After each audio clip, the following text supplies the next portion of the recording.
how about this, Jeremy, as another distinction between legacy foundations and what might be on its way, I guess, in the form of LLCs. Uh, the legacy foundations get the government benefit, knowingly take a bargain with the state to get the tax exemption. And it seems as if the coming age of entities that pursue philanthropy in the Andreessen way, for which is what I've been calling it, they don't care about the tax code. They're going to do their philanthropy whether or not you get an exemption. Isn't that right? In which case, it makes it all the more harder for democracy, as it were, to check the power of that philanthropy. Am I right? The tax system is less relevant to a trillionaire than it was to the Rockefeller billionaires. That's a question. I no, I think it's spot on. That's my um, interpretation of the trade-offs that are in play here. So with legacy foundations, maybe the trade-off is um, uh, you as a wealthy individual, an industrialist, a tech tycoon, um, will get a huge haircut on your tax bill if you give $1 billion to a foundation. So that benefits you. But in return, you then are constrained by certain institutional guardrails that are just built into the sort of um, legal structure of the foundation. So not a lot of guardrails, but there's some of them. So one is that if you're a foundation, with some exceptions here and there, you have to give to nonprofit organizations. Another is there are some reporting requirements, and not a lot, but there's some reporting requirements that you have to fill. Um, so that's maybe one way of thinking about the trade-off, and then put yourself in the position of an up and coming trillionaire today, who is faced with that trade-off, who is sort of trying to think through different vehicles for channeling quote unquote philanthropic wealth. Well, in a world where trillionaires are maybe not paying a lot of taxes anyway, um, maybe the tax benefit factor just doesn't weigh as heavily for them. And so they're willing to forego that potential advantage in order to channel their philanthropic giving through an institutional structure that doesn't have the kinds of guardrails that a foundation has, namely an LLC, which itself is like a private sector entity, an institution that uh, embodies this idea, this eliding of the distinction between making money and giving money. Well, they're at least honest about it then. That's consistent with the capitalistic tech capitalism is good for everybody. There's no hypocrisy of seeking the government benefit to do what they were going to do anyway. They're being honest about it. They're paying full freight for their philanthropy, the philanthropy that they want without conditions imposed as part of the previous deal. Should they be lauded for that, or should we note that? Uh, Should we let me think about that. it I might be mean, to it's yeah. compliment on Tracy, but what's wrong with that? In other words, they're at least not getting me as the taxpayer, poor, let's call me, in this, to subsidize their philanthropy in the way that was done, is done now, was done before with the legacy foundations. They're paying. Yeah. I mean, I guess I'll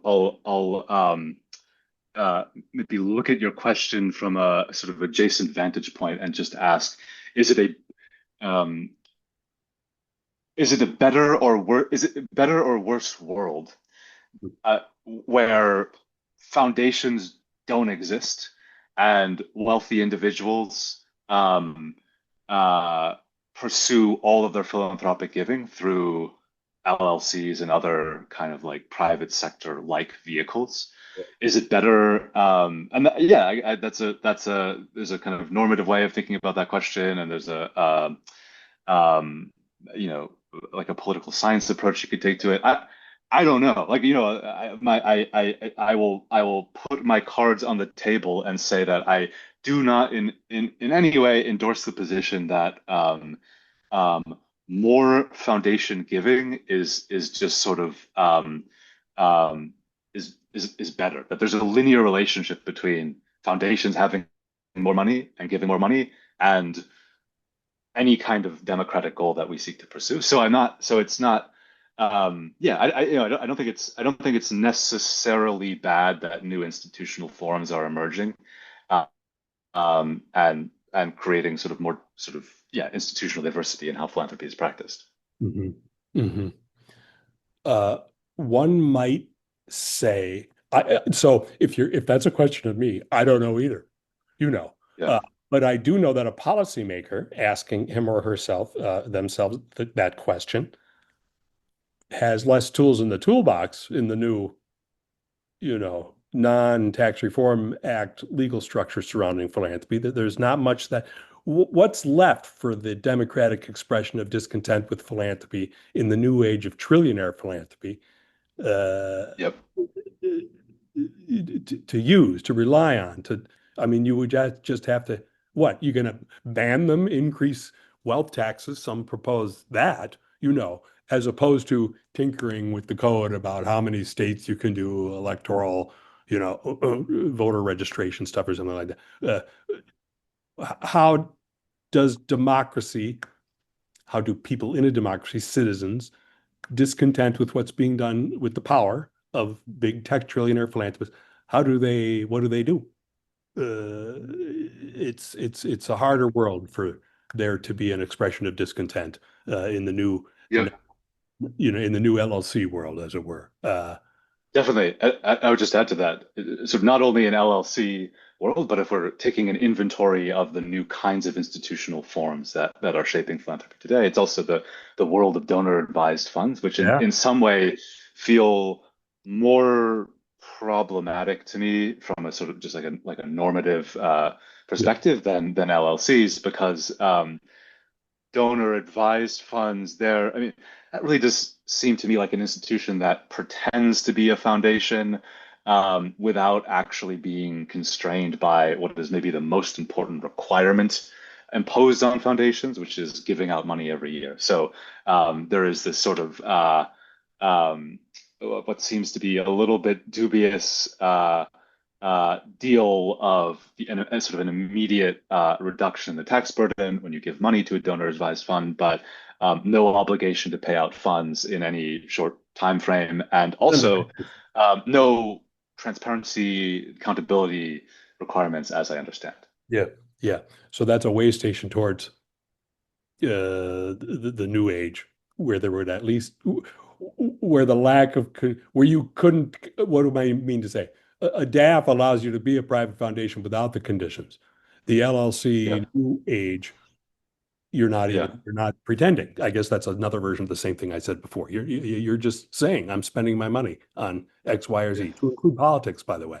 uh Exactly. No, yep, I agree with that characterization. Definitely. then this might be, like I said before, I don't know, to the question you asked in response to my question about what a good bargain would be moving forward, or a good trade-off. Uh, on pluralism, on Riche's pluralism and discovery, some of the discontent, I'm trying to phrase this as a question, right? But maybe I should just give up and say, what's with this pluralism in the largest philanthropies? That might not be seen by many conservative populists or populist conservatives. And we're seeing that in reaction that might take the form of policy to what's going on now under the old philanthropy system, impose more conditions. What is this? Yeah, If it's the case, if that's true, they're out of luck in the new age too, aren't they? There'd be no uh, additional conditions that can be attached other than the progressive suggestions of wealth tax and just going after wealth yeah, would cause problems on the right among the people who kind of were okay with the generation of wealth, and let the rich people do what they want with it, whether it's good for everybody or not. Uh, yeah, but I'm trying to knock the pluralism. to which Risch appeals in his justification explanation for the philanthropic structure might not be seen as being there, I think, by conservative populism. And that's a problem, Yeah, given yeah. rise to what we're all talking about. No, I'll just try to respond to that by way of channeling Rish Yeah. as best I can. I mean, I think his response to that would be to concede a lot of it. So, I mean, um, what he puts forward is a purely political theory account of a hypothetical role that foundations could play in democratic societies. I mean, I interpret it as an answer to the question, just like in theory, is there any way we can make sense of these pseudo-monarchical institutions in a democratic society? And his answer is, yeah, in theory, if you wanted to find a way to justify them, then pluralism and discovery would be a good way of doing that. But he doesn't take the next step, which is an empirical to which foundations in the U.S. have actually advanced pluralism in the provision of public goods. So that's a lot harder to do. How would you even approach that sort of empirical analysis is difficult, but I think it's good to sort of anecdotal evidence that maybe there's a lot of conformity in the sorts of public goods that foundations are supporting, and there are ideological issues in place. So yeah, all of that taken on board. Well, Jeremy, tell me about your forthcoming work on global philanthropy. What are you working on So now, or for us to read next? So I've I've been talking a lot about Risch in this conversation just because I think he has a very compelling political theory account that can help us make sense of the role of foundations in democratic societies. Um, but his account stops at the water's edge. So if we're thinking about it purely from a U.S. point of view, I mean he's really interested in understanding the role of foundations and private philanthropy within the American democratic context. Empirically, however, foundations are not just domestic actors, they're also global actors. Gates, is a leading example of that. I believe the statistic that captures this is 25% of U.S. foundation dollars go abroad in one way or another, and then it would take a little bit more work to define what going abroad means, because that could mean going to a U.S. organization that is a sort of subsidiary of some sort of organization incorporated in another country. Anyway, the basic problem statement that I have is how should we think about the role of foundations and private philanthropy in a world where increasingly they are not only important domestic actors but also important global actors? And to kind of just give one intuition for why I think that question is interesting, you could make the argument that as powerful as foundations are domestically, they're even more powerful when they operate globally. They're more powerful when they operate globally because they're, in some cases, operating in countries where their endowments are greater than the GDP of the country. So they're just incredibly powerful actors. They're more powerful because, in some cases, they're operating in countries that have fewer restrictions on the sorts of things that foundations can do. In the US, it is not possible for an individual or foundation to directly fund a government agency. I can't give $1 billion to the Food and Drug Administration and then have it named after me. I mean, just on a kind of intuitive level, that feels deeply problematic. But that happens globally. I mean, foundations effectively fund the analogs of the FDA in other countries, and thirdly, they're powerful globally because they have a really important role in the multilateral system. So there is a tight convergence at times between philanthropy, particularly U.S. philanthropy and multilateral institutions, the UN in particular. So I've just listed all of the ways in which you could understand global philanthropy to be problematic from a normative point of view, and then I just sort of try to follow Rob Reish's sort of like basic roadmap of articulating why you could think it's problematic, and then just sort of laying out well the kinds of distinctive contributions that foundations can make in a global context, of which there are many. So if we think about foundations as addressing government failure domestically, a kind of failure of coordination in American study. Well, there are a lot of coordination failures globally. If we think about foundations as supplying risk capital domestically for long-term problems, well, like there are a lot of wicked problems that don't stop at the water's edge, that require perhaps even riskier capital with an even longer time frame. So there's a lot that foundations can do globally that feel distinctive, unique, really important.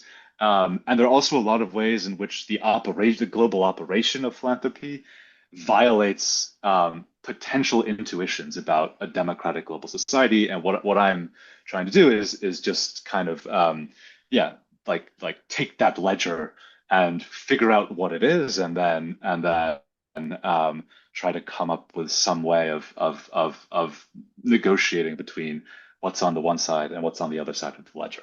Yeah. Well, we will look forward to consuming that work product when you're done, Jeremy. Uh, Yeah. of all the questions I did not ask, are there any you would want to answer?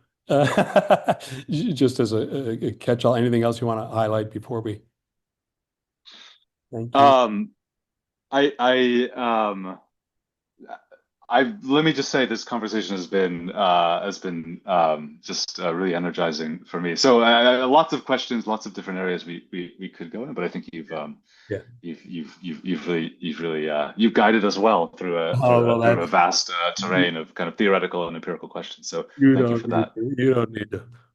I mean, I appreciate it, but you don't need to be nice, right? We you can feel free to attack us, me. But No.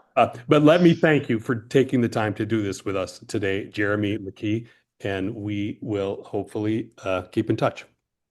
Yep, definitely. Thanks so much, Mike, and take care.